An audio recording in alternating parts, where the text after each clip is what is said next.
Us now with this week's Look at Sports is Jess Burton. And Jess, things are looking pretty good for the Magicians heading into the final weeks before the postseason tournament begins. That's right, John. Everyone seems to be playing pretty well. And what's really special is that it's looking like we may have another season where every team gets in the state tournament. Not to mention that's really tough to do.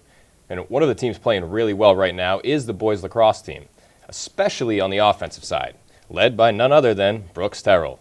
He's currently helping his team carry a streak of 6 straight games with 10-plus goals scored, with 5 wins in those 6 games.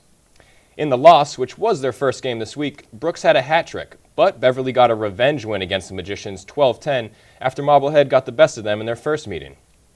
The Magicians' next game was home against Danvers on May 11th, and MHTV had this game covered thanks to our community partner, National Grand Bank, so we have some highlights for you here. We'll pick it up second quarter action where Terrell went on a rampage, showing why he's so coveted, scoring 3 goals in a minute 15, including this nifty move here, curling past 3 guys on the outside all the way around the back of the net, turning to his off shoulder and popping it past the goalie to give his team a 5-1 lead. Then, final seconds of the third quarter, Danvers turns the ball over, PJ Roy scoops it up and fires the length of the field somehow on target to Max Orrick, who rifles a horn beater, if you will, right past the unexpected Danvers goalie as the quarter ends. Then early on fourth quarter, Brooks takes off from the 30, loads from about the 15, and fires a laser from 10 yards out for his 5th goal of the game, sealing the win for Marblehead.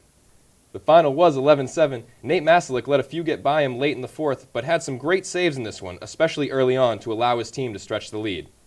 If you want to watch this game, tune in when we replay it Monday, May 18th at 7:30 p.m., and then replay it Saturday, May 23rd at 1 p.m. right here on MHTV.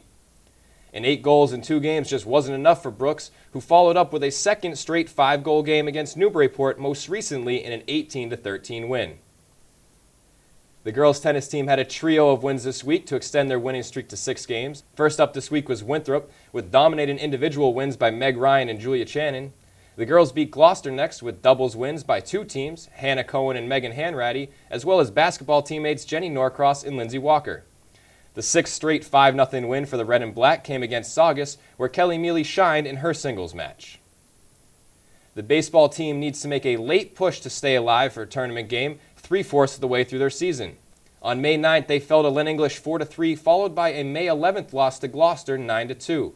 James McCarthy was the best player on the field that day for the Magicians, going 3 for 4 from the dish and scoring both runs. Their most recent opponent was Saugus, and it was the Magicians' first home game since May 1st. And oh, how sweet it is to be home. Garrett Keogh picked up the win, working a solid 6 1/3 inning from the mound. And this Marblehead win was called by Chris Connolly and myself and covered by MHTV, thanks to our community partner, National Grand Bank. You can see it here Tuesday, May 19th at 7:30 p.m. and replayed Saturday, May 23rd at 2:30 p.m. The boys' tennis team is just straight chilling right now in first place. They've won 5 straight, including 2 wins this week against Gloucester, 5-0 on May 11th. And then they got a much-needed out-of-conference win against Latin Academy, 3-2, to boost that overall record to 10-4 and boost the team's confidence on playing opponents outside the NEC. Hadley Carlton had a big week for the girls lacrosse team. She scored 4 times against Lexington in an 11-10 Magician win, and then scored once more against Beverly in a 7-5 loss. The softball team had 2 small wins and 1 big loss this week, and I'm not talking a ball game. Star player Sammy Treff is done for the season after suffering a broken tibia sliding into third base in a 6-3 win against Gloucester. Sammy had been one of the most consistent hitters all season for the Magicians, including a 5 RBI game a couple weeks back. Her absence in the lineup will surely be felt, but a lot of other talent remains this season for the Magicians, including fellow freshman Maddie Ernst. So, it's safe to say that last place Saugus probably didn't stand much of a chance against Maddie on May 13th. Saugus scored 5 times, but Maddie only allowed 3 hits, and Montana Joyce picked up the offense with 4 hits and 3 RBIs in the 13-5 rout of the Sachems. The boys' track team has had their eyes set on their meet against Gloucester since before the season began. The 5-0 teams met in Gloucester, where Mitch Norcross and the Magicians outran, outjumped, and outthrew the Fishermen for a 70-66 win and a strong hold on first place in the NEC South.